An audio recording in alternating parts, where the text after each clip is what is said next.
Vamos a irnos al 609, por favor. 609.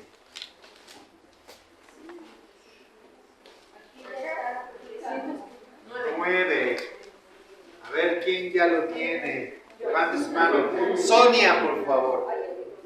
Jesús acepta libremente el amor redentor del Padre.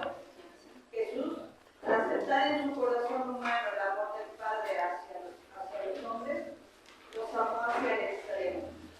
Porque nadie tiene mayor amor que el que da la vida por sus amigos, tanto en el sufrimiento como en la muerte. Su humanidad se hizo el instrumento libre y perfecto de su amor divino, que quiere la salvación de los hombres. En efecto, aceptó libremente su pasión y su muerte por amor a su Padre y a los hombres que el Padre quiere salvar. Nadie me quita la vida, yo la doy voluntariamente.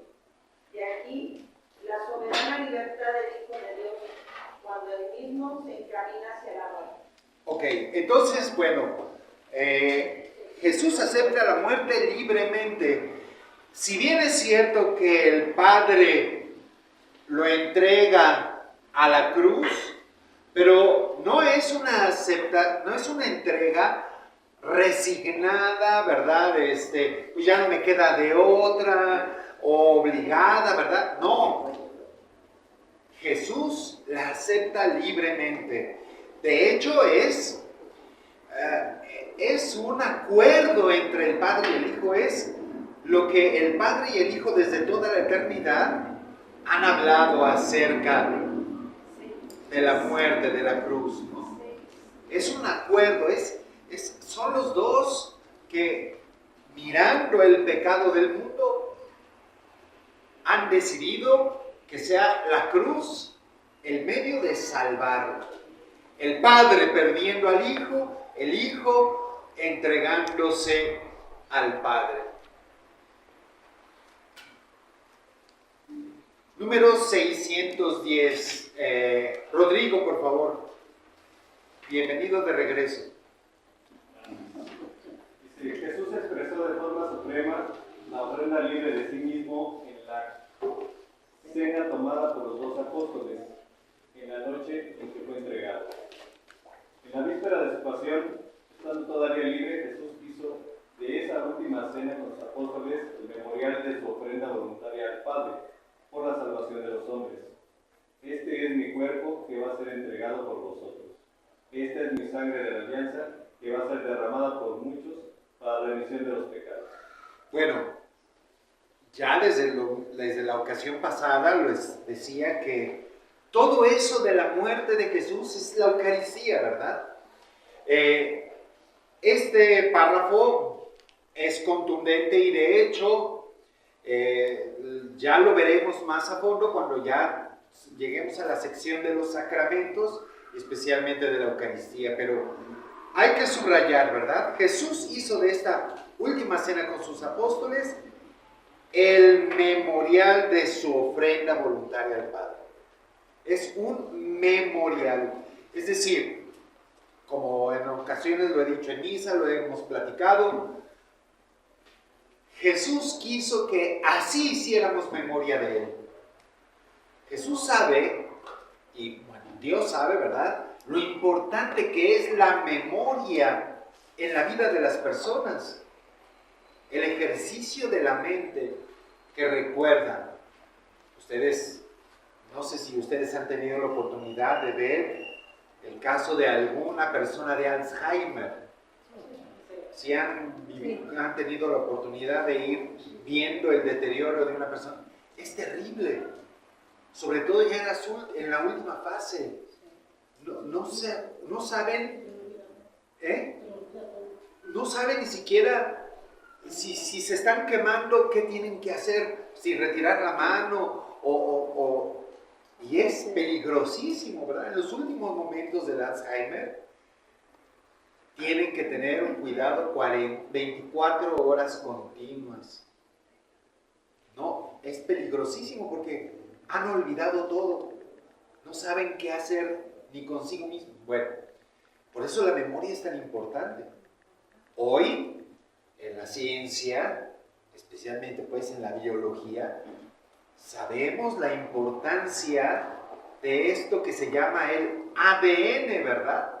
Porque ahí está grabado lo que somos cada una de las criaturas. Es la memoria hecha moléculas, la memoria hecha biología. Cuando ese ADN se destruye, cuando no tenemos el ADN completo, hombre, aparece el cáncer, ¿verdad? Que es la deformación de esa memoria y nos destruye totalmente por no tener memoria. Y eso mismo pasa en la fe. Cuando olvidas de dónde vienes, te mueres. Por eso la Eucaristía es el sacramento de la vida de la Iglesia. Si es cierto que el bautismo es lo que nos inicia y es el sacramento pues, de la iniciación, pero por eso van juntos la Eucaristía con el bautismo. Ustedes, ahora que tengamos nuestra vigilia pascual, tendremos los sacramentos de iniciación para una persona. Lo tuvimos el año pasado con José, ¿verdad? Que es recibir todo eso junto, porque el bautismo y la comunión van de la mano. Si naces a la vida, pero luego no te alimentas de esa vida, tarde o temprano vas a perder tu vida. Si no tienes este ejercicio de hacer memoria de dónde has nacido, ¿verdad? ¿Y has nacido de qué? Y esa es una palabra fundamental, memorial, que además, ya lo veremos más adelante, memorial es una palabra técnica. No es solamente hacer un recuerdo, es que ese recuerdo se haga realidad. Por eso esta palabra es tan técnica. Al hacer el memorial de la pasión del Señor, estamos no solamente recordando, sino haciéndolo presente, ¿no? Bueno, Jesús dice, hagan esto en conmemoración mía. La palabra conmemoración tiene esta connotación de, no es solamente una memoria, sino una memoria actualizada. Bueno, esa es la primera palabra que hay que subrayar. Y bueno, por supuesto, este es mi cuerpo. Este cáliz es mi sangre. No dice, es representación de, no es símbolo de, no es parecido a, es mi cuerpo, es mi sangre. El verbo es contundente, ¿verdad? Entonces, la Eucaristía es realmente Jesús, es su cuerpo, es su sangre. Algunas iglesias protestantes, por desgracia, perdieron eso y pusieron como que parece, como que es un símbolo, es una representación, pero no es realmente el cuerpo de Cristo, ni realmente la sangre de Cristo. Iglesias, sobre todo evangelistas, las evangélicas nacidas en el sur de Estados Unidos, protestantes como los Testigos de Jehová, perdieron el que esa Eucaristía es Jesús mismo. Las iglesias antiguas, sabemos, ortodoxos, y incluso los anglicanos, los católicos, sabemos, esa es la presencia real de Cristo. Es Jesús. Y luego, esta palabra que hasta el catecismo la pone en cursivas. Entregado. No es nada más un cuerpo ahí como para venerarse, ¿verdad? Como les he contado en otras ocasiones, para los ortodoxos les resulta muy fuera de lugar esto de la hora santa que nosotros hacemos. Es más, la reserva de la Eucaristía para los ortodoxos especialmente a algunas iglesias ortodoxas, les resulta chocante. Jesús no es para, la Eucaristía no es para guardarse, es para comerse, porque es un cuerpo que se está entregando, no es un cuerpo estático, es un cuerpo dinámico, es amor, y el amor es acción, ¿verdad? Entonces, lo que estamos comiendo nosotros es un cuerpo que nos está amando. Por eso es tan importante consumir la Eucaristía, hacerlo nuestro. Si alguien se está entregando, ¿verdad? Yo me estoy entregando y nadie lo recibe, pues esa entrega se frustra. Por eso ir a la misa y no comulgar pues es una contradicción en realidad. Es una pérdida. Digo, qué bueno que oyen la Eucaristía, oyen la palabra de Dios. Pero si no la recibes, la Eucaristía, pues es como, ahí va el agua y yo me hago a un lado, no la quiero. Es un cuerpo que se entrega por nosotros, es una sangre que se derrama por nosotros. Entonces es como gerundio, ¿verdad? Es en acción, se está entregando por ti. Es un acto de amor lo que comemos. No solamente un cuerpo que comemos, sino un cuerpo amándote. Una sangre amándote. Jesús amándote. Eso es lo que estás comiendo. Por eso Él quiso quedarse ahí, como alimento para nosotros. El alimento del amor, sí, claro. No es un alimento estático como para engordar. Es para que tú también te transformes en entrega, ¿verdad? Porque esa es la consecuencia. Si me alimento de entrega, entonces me transformo, me impulsa a entregarme por los demás. Bueno, vamos al número siguiente, 611. Leticia.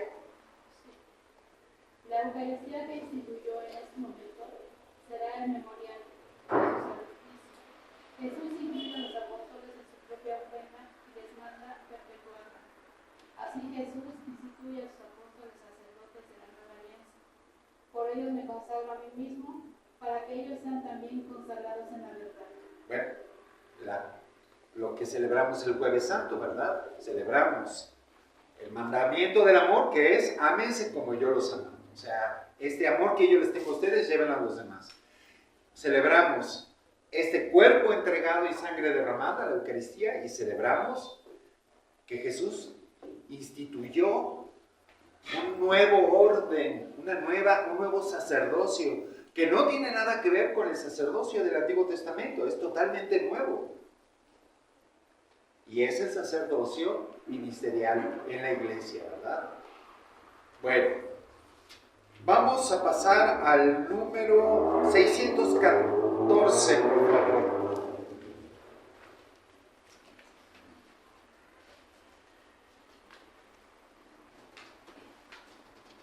Catalina. El servicio único de plenitud y sobrepasa a todos los sacrificios, ante todo el mundo del mismo Dios. Padre es el Padre quien entrega a Hijo para conciliarnos contigo al mismo tiempo, es ofrenda del Hijo de Dios, hecho hombre, que libremente, por amor, ofrece a su vida a su Padre por medio del Espíritu Santo para preparar nuestra desobediencia. Ok. Este sacrificio de Cristo, dice, es único, da plenitud y sobrepasa todos los sacrificios. Es único, no se repite. Cuando celebramos la Eucaristía, no es que otra vez Jesús está muriendo, no. Esto es algo interesante porque es el sacrificio de la cruz. Se está viviendo en ese momento. Es como si traspasáramos las barreras del tiempo, como si una máquina del tiempo nos trasladara en el momento de la Eucaristía al momento de la crucifixión. Es Jesús que está muriendo en la cruz, pero no de nuevo, sino aquel que está muriendo en la cruz. ¿Me explico? Es único, no se repite ese sacrificio. Luego, da plenitud y sobrepasa todos los sacrificios. El sacrificio que tú haces y que ofreces a Dios se inserta en ese sacrificio y el sacrificio de Cristo le da plenitud, le da una dimensión universal y eterna. Por eso la Madre Conchita hablaba tanto del sacerdocio común de todos nosotros. Y consiste en que cada uno de nosotros, todos nuestros sacrificios, todas nuestras dificultades, todo lo que ofrecemos a Dios, lo hacemos a través de Jesús. No soy yo quien se lo ofrece directamente, sino lo hacemos a través de Jesús. Queremos que Jesús tome nuestros sacrificios y se los ofrezca a Dios en su sacrificio de la cruz. Padre, fortalece nuestra fe, ¿no? También, porque nos está dando parte de lo que él, no parte de todo lo que él vivió. Pero sí, es lo que dice también de que nos hace partícipes de ese sacrificio. Nos da la redención, nos perdona nuestros pecados. Ese sacrificio nos lo recibimos. Pero también Él recibe tus pequeños sacrificios y se los presenta al Padre. Es en los dos sentidos. Él te ofrece el sacrificio, tú le ofreces el tuyo. Claro, no se compara, ¿verdad? No. Nuestros pequeños sacrificios con el sacrificio de Jesús en la cruz. Que es de lo que va a hablar también el número 618, pero antes vamos al 616. Roger, ¿tienes? Sí. En la cruz Jesús consuma su sacrificio. El amor hasta el extremo. Ese es el que confiere su valor de redención y de reparación, de expiación y de satisfacción al sacrificio de Cristo. Los ha conocido y amado a todos en la ofrenda de su vida. El amor de Cristo nos apremia al pensar que si uno murió por todos, todos por tanto murieron. Ningún hombre, aunque fuese el más santo, estaba en condiciones de tomar sobre sí los pecados de todos los hombres y ofrecerse en sacrificio por todos. La existencia en Cristo de la persona divina del Hijo, que al mismo tiempo sobrepasa y abraza a todas las personas humanas y que le constituye cabeza de toda la humanidad, hace posible su sacrificio redentor por todos. A ver, esto es algo que espero que quede claro. Ni el hombre, ni la persona más santa del mundo, es más, ni María, pudo haberse ofrecido el sacrificio para la salvación de todos. Sabemos que está limpia de pecado, ¿verdad? ¿Por qué si ella se hubiera ofrecido el sacrificio? No, bajen a mi hijo, yo me pongo en la cruz. Y si hubiera puesto ella, ¿por qué ella no nos pudo haber salvado? Porque no fue enviada por el Señor, él fue. No. ¿Por qué María no hubiera dado la salvación? ¿Por qué no viene del Padre esa experiencia del Padre? Porque ella iba a ser la madre del Salvador. ¿Por qué? Porque no viene de la experiencia del Padre, porque el Hijo lo manda, o sea, es un hijo, porque dice tanto amor, mucho que mandó a su Hijo. Pero ¿por qué? Porque Jesucristo es el sumo sacerdote. La imagen del sumo sacerdote es el que representa la humanidad ante Dios y ante Dios representa la humanidad.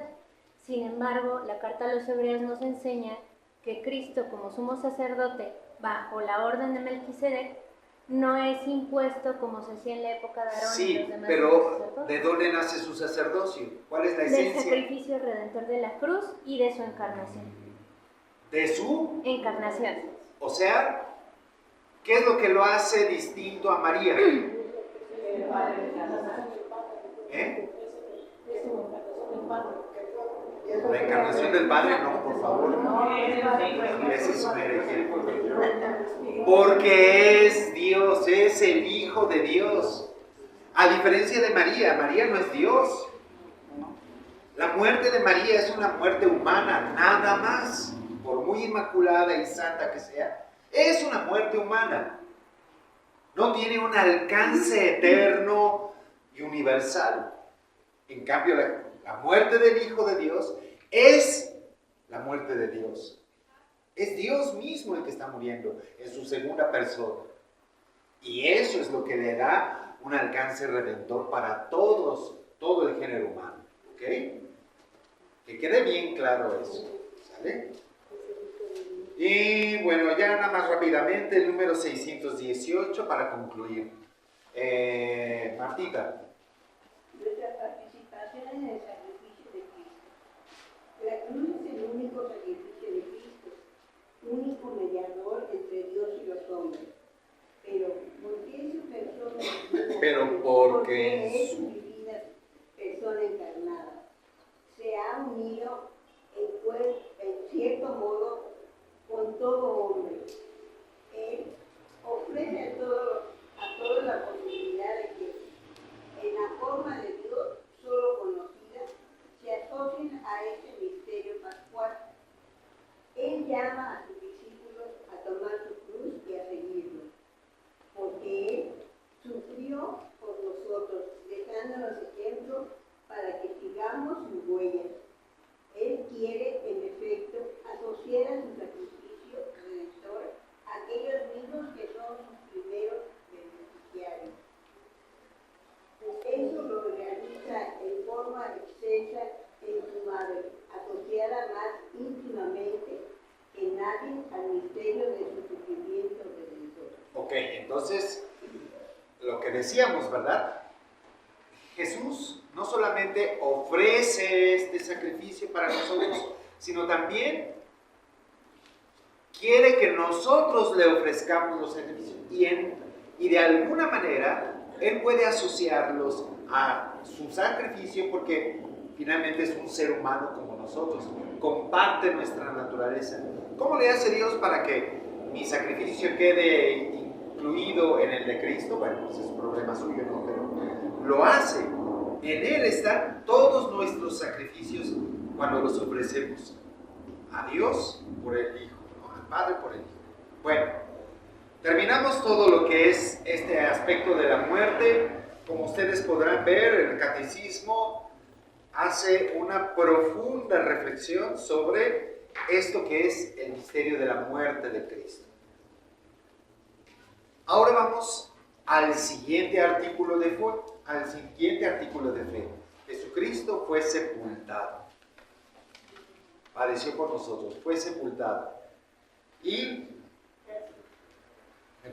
a ver, Rafa, número 624. Por la gracia de Dios, gustó la muerte para bien de todos, en su designio de salvación. Dios dispuso que su Hijo no solamente muriese por nuestros pecados, sino también que gustase la muerte, es decir, que conociera el estado de muerte, el estado de separación entre su alma y su cuerpo, durante el tiempo comprendido entre el momento en que Él expiró en la cruz y el momento en que resucitó. Este estado de Cristo muerto y el misterio del sepulcro y del descenso a los infiernos es el misterio del sábado santo en el que Cristo, depositado en la tumba, manifiesta el gran reposo sabático de Dios. Después de realizar la salvación de los hombres, que establece en la paz al universo entero. Bueno, entonces, forma parte del misterio de salvación el que el cuerpo de Jesús y su alma hayan quedado separados como nos pasa a todos los que morimos, ¿verdad? Durante ese sábado, bueno, desde el viernes, ¿verdad? Y durante todo ese sábado, el alma de Jesús no está en su cuerpo. el misterio del cuerpo muerto de Cristo, es la manera más contundente de hacerse solidario precisamente con nosotros, los muertos. No es que Jesús, a la hora de que murió en la cruz y fue sepultado, ahí estuviera como medio vivo. No. Su alma se separó de su cuerpo. Lo que depositaron en el sepulcro no estaba vivo. De hecho, y lo vamos a ver más adelante, ¿por qué 3 días? Es que en la costumbre judía, 3 días se necesitaba para declarar definitivamente muerto a una persona.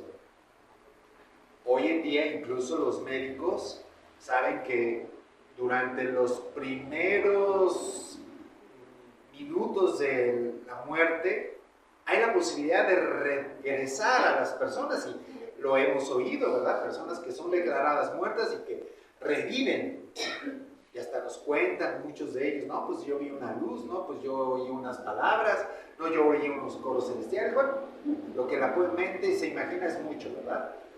Pero hay unos momentos en los que el muerto todavía podría estar vivo, y precisamente para garantizar que ese cuerpo estaba muerto, son estos 3 días.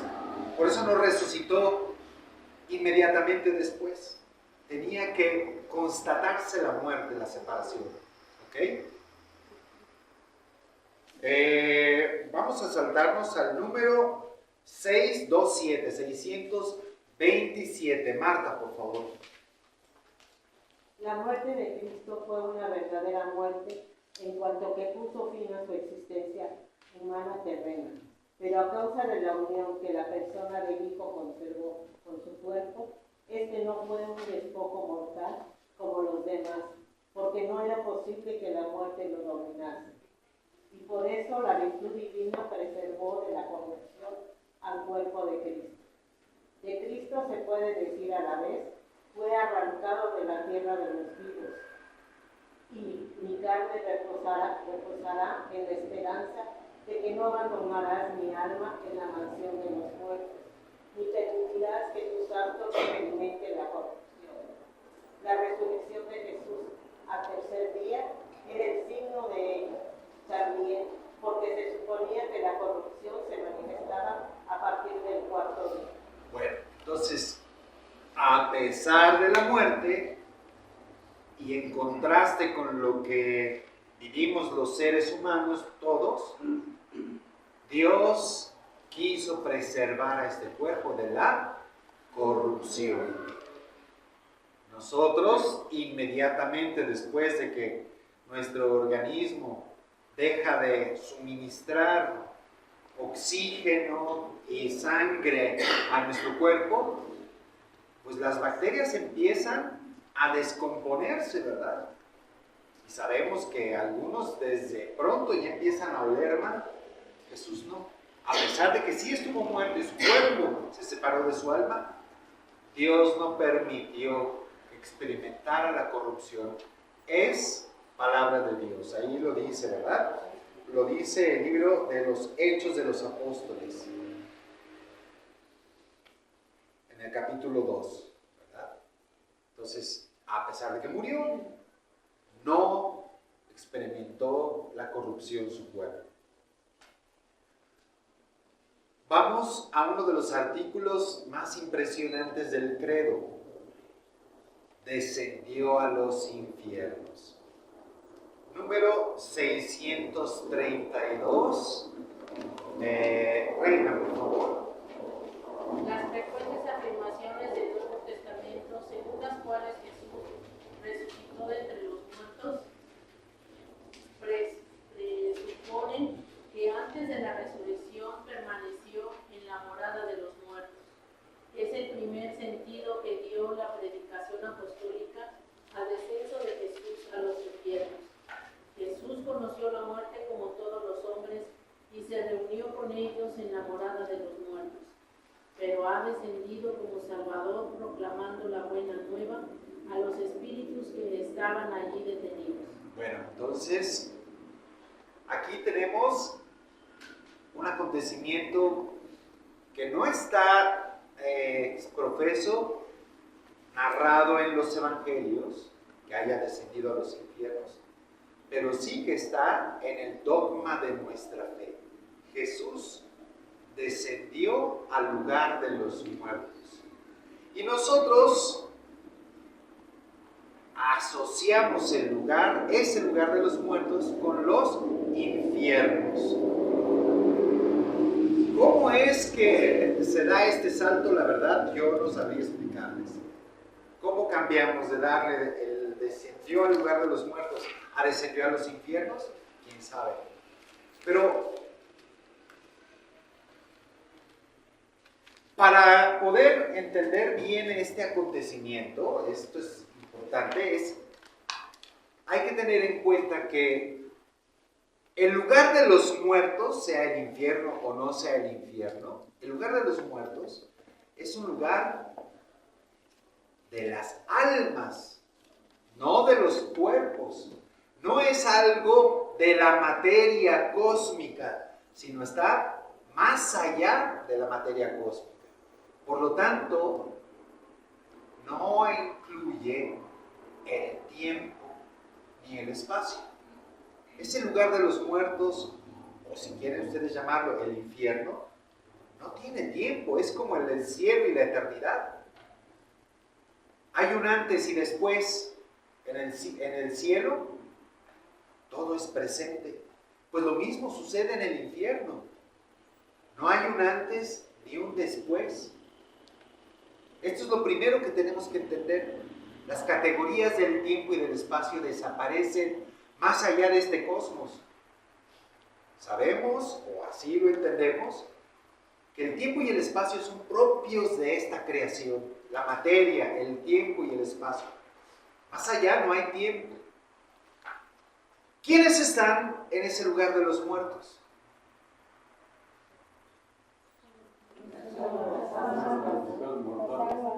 Todas las almas, exactamente.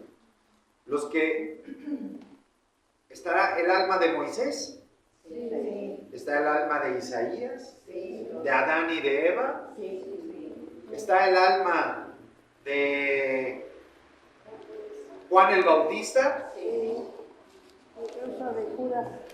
incluso de Judas. Oigan,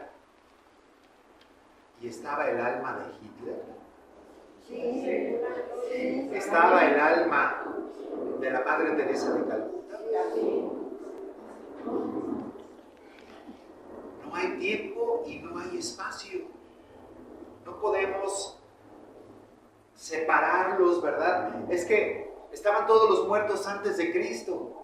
Pues estaban todos los muertos, porque no hay tiempo, no hay un antes ni un después. Ahí están todos los muertos. ¿Y qué dice? Bajó a anunciarles que cómo concluye.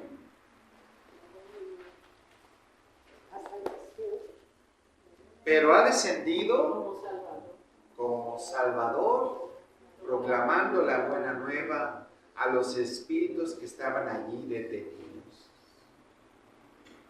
De hecho, esto lo va a reforzar el número 634. A ver, Kika, ¿puedes leerlo? Hasta a los muertos ha sido anunciada la buena nueva. El descenso a los... Y esto es texto de la primera carta de Pedro, ¿verdad? El descenso a los infiernos es el pleno cumplimiento del anuncio evangélico de la salvación. Es la última fase de la misión mesiánica de Jesús. Fase condenada en el tiempo, condensada en el tiempo, pero inmensamente amplia en su significado real de extensión de la obra redentora a todos los hombres de todos los tiempos y de todos los lugares, porque todos los que se salvan se hacen partícipes de la redención. Y entonces, aquí viene algo interesante.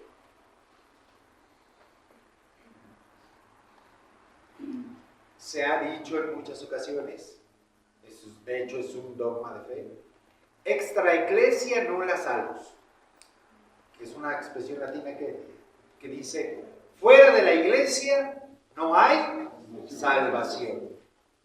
¿Ok? Entonces, quiere decir que, pues, los que no se bautizaron, o los que no se han bautizado, o no se han querido bautizar, pues no pueden formar parte de la iglesia y por lo tanto no se salvan. Ah, pero Jesús bajó a los infiernos, bajó al lugar de los muertos y ahí predicó el evangelio e invitó a todos a formar parte del proyecto de la salvación. Entonces, quizá algunos efectivamente no fueron bautizados. Aquí en la tierra no fueron bautizados. Pero allá abajo, en el lugar de los muertos, o arriba, bueno, no es ni arriba ni abajo, ¿verdad? Allá más allá del universo, donde están los muertos, ahí sí están oyendo el evangelio. Y ahí tienen la oportunidad de decir, sí, yo quiero la salvación. Que eso es el bautismo, ¿verdad? Decir, yo quiero la salvación de Cristo. Entonces, la cosa cambia totalmente. Si es cierto que fuera de la iglesia no hay salvación, pero en la iglesia no solamente, no solamente por el bautismo de agua H2O, es que se incorporan a la iglesia, también puede ser allá en el lugar de los muertos, que se bauticen, simbólicamente no por el agua, sino por la predicación de Cristo ahí, en los muertos. Cuando bajo. Y entonces, vaya usted a saber realmente si ese muchacho que no se bautizó allá en el lugar de los muertos ha escuchado a Cristo y él lo haya aceptado. Porque además sucede otra cosa. Cuando ya estás muerto, estás libre de las ataduras no del pecado, sino de las condiciones humanas, de la sociedad, de los prejuicios, y como que tu mente se aclara.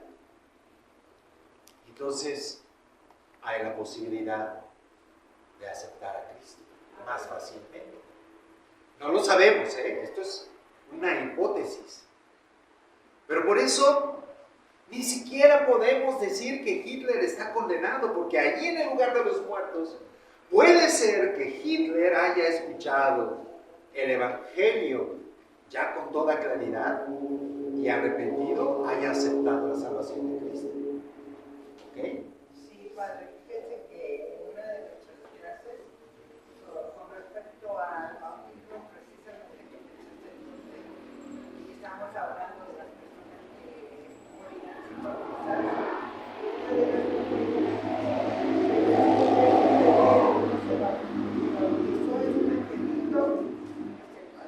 También se van al infierno. Pero qué bueno que lo que usted está diciendo. Dile a ese padrecito que lee el catecismo. No sé quién sea ese padrecito, pero es una hasta los aberración. hermanos separados también.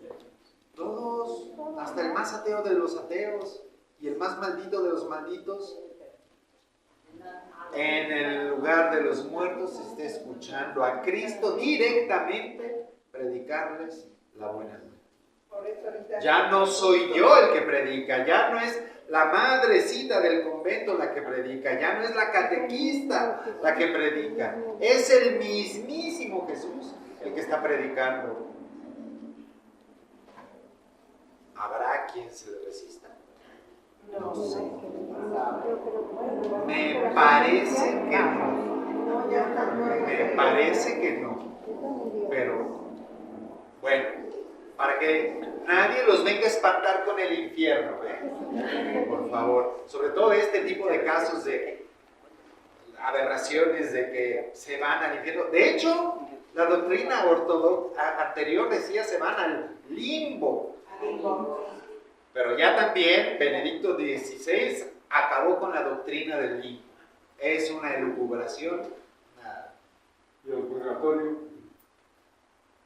Pues el purgatorio será quizá ese momento, ¿verdad? En el que ahí todos los difuntos delante de Cristo o lo aceptamos o lo rechazamos. No sé cómo sea, ¿eh? Cuando me vaya ya te aviso. O si tú te vas antes, me avisas. ¿Ok? No. Bueno. Número 635 y con ese vamos a terminar. ¿Cristi? Sí. Cristo, por tanto, bajó a la profundidad de la muerte, para que los muertos oigan la voz del Hijo de Dios y los que lo oigan vivan. Jesús, el príncipe de la vida, aniquiló mediante la muerte al Señor de la muerte, es decir, al diablo, y liberó a cuantos por temor a la muerte estaban de por vida sometidos a esclavitud. En adelante, Cristo resucitado tiene las llaves de la muerte y del infierno. Y al nombre de Jesús toda rodilla se doble en el cielo, en la tierra y en los abismos. Bueno, a ver, permítanme nada más. Fíjense la expresión del catecismo. Jesús, el príncipe de la vida, aniquiló mediante la muerte al Señor de la muerte, es decir, al diablo, y libertó a cuantos por temor a la muerte estaban cautivos. Ahí está lo que usted nos está diciendo. ¿Qué dice aquí? Que lo salvó ¿A quién aniquiló? A la muerte. Al príncipe de la muerte, al Señor de la muerte, aniquiló al diablo.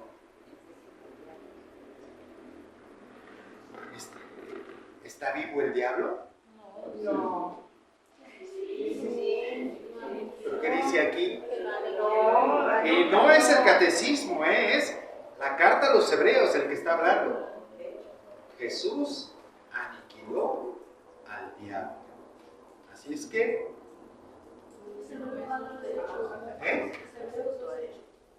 Hebreos 2, 14 y 15.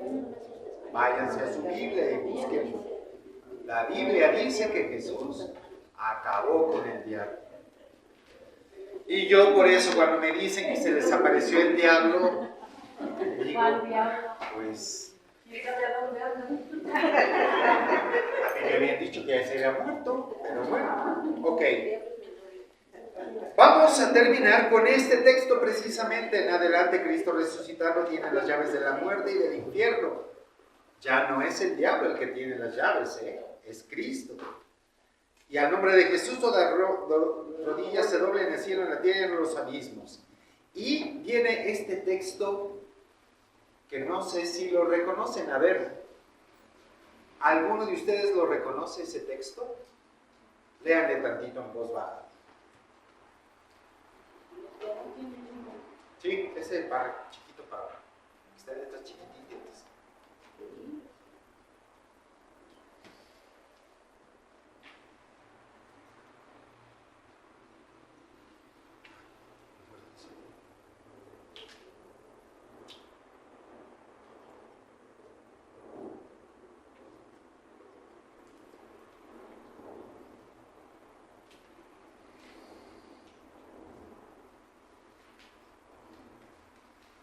¿Alguno de ustedes conoce ese texto? De lo poquito que están leyendo. Levante su mano quien sí lo conoce. Flor. Los demás no lo conocen. No les suena familiar.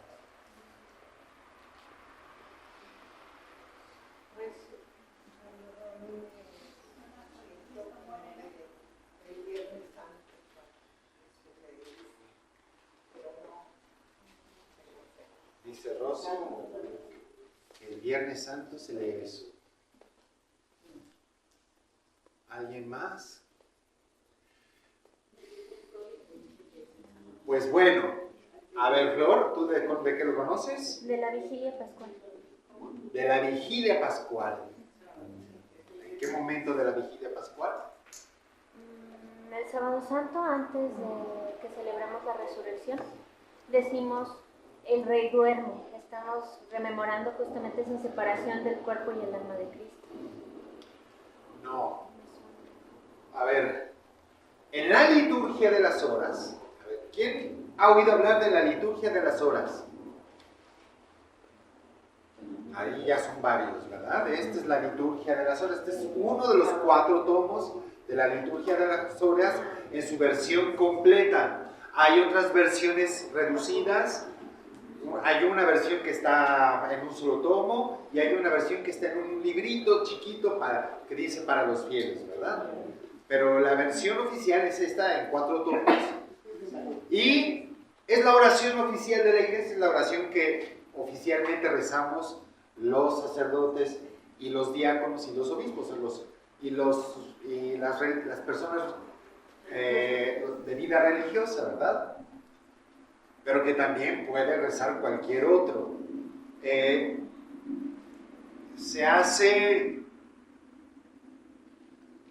Hay 2 horas que son las principales, laudes y vísperas. Y hay otras horas, que esas son las que estoy yo, por ejemplo, obligado, cualquiera, pero los contemplativos, los religiosos contemplativos, están obligados también a las otras horas, que son tercia, sexta, nona y el oficio de lectura.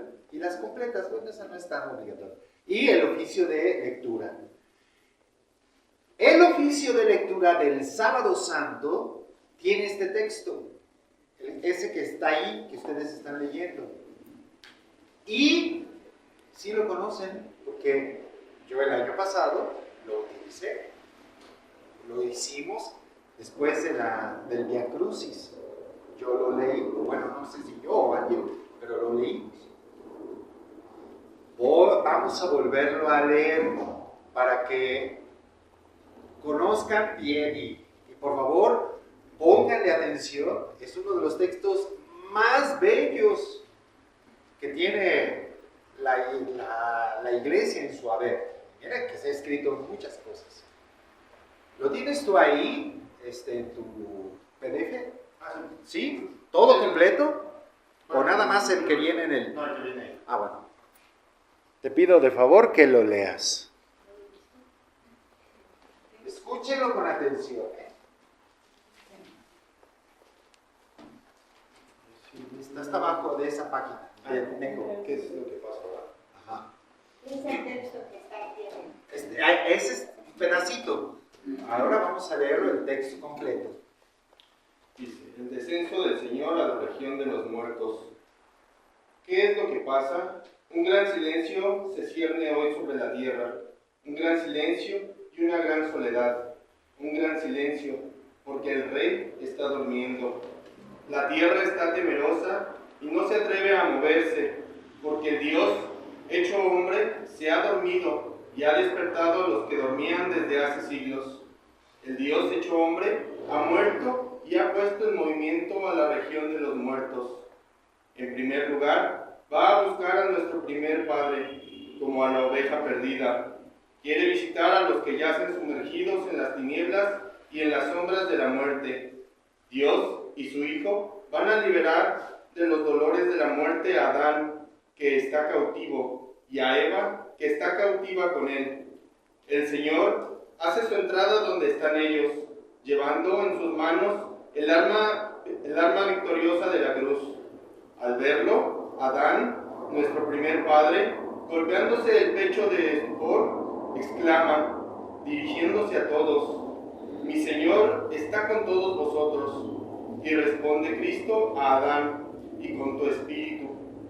Y tomándolo de la mano, lo levanta, diciéndole, despierta, tú que duermes, y levántate de entre los muertos, y te iluminará Cristo. Yo soy tu Dios, que por ti me hice hijo tuyo, por ti y por todos estos que habían de nacer de ti. Digo ahora y ordeno a todos los que estaban en cadenas, salid, y a todos los que estaban en tinieblas, sed iluminados, y a los que estaban adormilados, levantaos. Yo te lo mando, despierta, tú que duermes, porque yo no te he creado para que estuvieras preso en la región de los muertos. Levántate de entre los muertos, yo soy la vida de los que han muerto. Levántate, obra de mis manos, levántate, mi efigie, tú que has sido creado a imagen mía, levántate, salgamos de aquí, porque tú en mí y yo en ti somos una sola cosa. Por ti, yo, tu Dios, me he hecho hijo tuyo. Por ti, siendo Señor, asumí tu misma apariencia de esclavo. Por ti, yo, que estoy por encima de los cielos, vine a la tierra, y aún bajo tierra, por ti, hombre, vine a ser como hombre sin fuerzas, abandonado entre los muertos. Por ti, que fuiste expulsado del huerto paradisiaco, fui entregado a los judíos en un huerto y sepultado en un huerto. Mira los salivazos de mi rostro que recibí por ti, para restituirte el primitivo aliento de vida que inspiré en tu rostro. Mira las bofetadas de mis mejillas que soporté para reformar a imagen mía tu aspecto deteriorado. Mira los azotes de mi espalda que recibí para quitarte de la espalda el peso de tus pecados. Mira mis manos fuertemente sujetas con clavos en el árbol de la cruz por ti. Por ti, que en otro tiempo extendiste honestamente una de tus manos hacia el árbol prohibido. Me dormí en la cruz y la lanza penetró en mi costado. Por ti, de cuyo costado salió Eva, mientras dormías allá en el paraíso. Mi costado ha curado el dolor del tuyo. Mi sueño te sacará del sueño de la muerte. Mi lanza ha reprimido la espada de fuego que se alza contra ti. Levántate, vayámonos de aquí.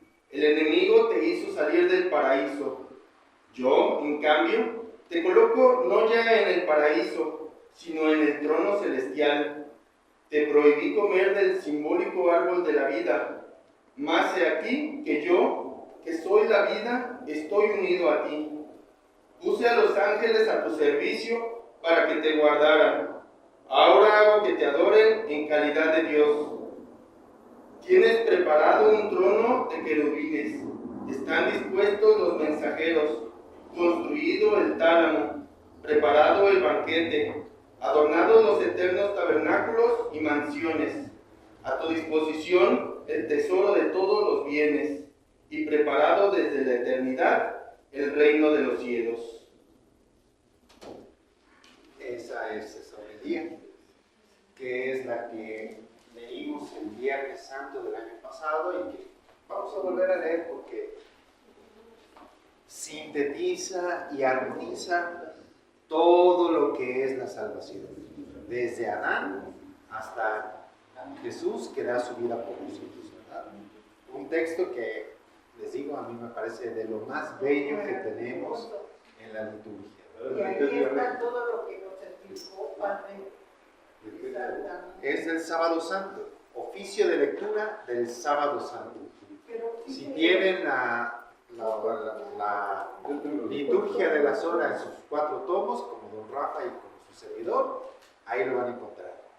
Homilía de el oficio de lectura. Pero sí se lee el viernes también eso, esa parte.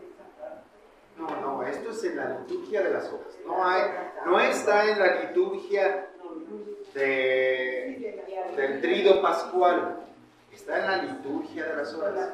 Pero yo, cuando hacemos el Vía Crucis, cuando terminamos en la procesión del silencio, me gusta que lo leamos ese día que empieza el sábado, ¿no? Bueno, que descansen. Gracias. Gracias a Dios.